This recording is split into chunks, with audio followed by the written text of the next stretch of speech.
మనము రకరకాల కారణాలకి clip treatments చేసుకుంటూ ఉంటాం, లేకపోతే పిల్లలకి చేస్తూ ఉంటాము. పళ్ళ మధ్య సందులున్నా, వంకర పళ్ళు ఉన్నా, ఎత్తుగా ఉన్న దవడ, ఈ కారణాలకి మనము క్లిప్ ట్రీట్మెంట్స్ చేయించుకుంటూ ఉంటాం. ఎందుకు అంటే అవి చూడటానికి కొంచెం తెలుస్తుంది తేడా, అందుకొని చేయించుకుంటాము. కానీ ఒక కండిషన్ ఉంటుంది, దానికి ఏంటి అంటే ఎత్తుగా అనిపించదు దవడ, మనకి ఎర్లీగా అంటే 30-35 వరకు కూడా అదొక ప్రాబ్లం అనే మనం రియలైజ్ అవ్వము. దాన్నే డీప్ బైట్ అంటారు. డీప్ బైట్ అంటే ఏంటి అంటే యూజువల్లీ మనకి పై దవడ పైకి, కింద దవడ కిందకి ఉంటాయి పళ్ళు అనేవి. కానీ ఈ డీప్ బైట్ కండిషన్స్లో పై దవడ అనేది కంప్లీట్గా కింద పళ్ళని కవర్ చేస్తూ ఉంటుంది. ఓకేనా?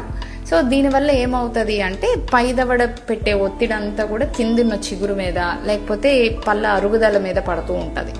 సో 35-40కి వచ్చేసరికి కింద పళ్ళు అరుగుదల, అట్లానే చిగుళ్ళు జారిపోవడం, వదులవ్వడం, ఇవి చూస్తూ ఉంటాము.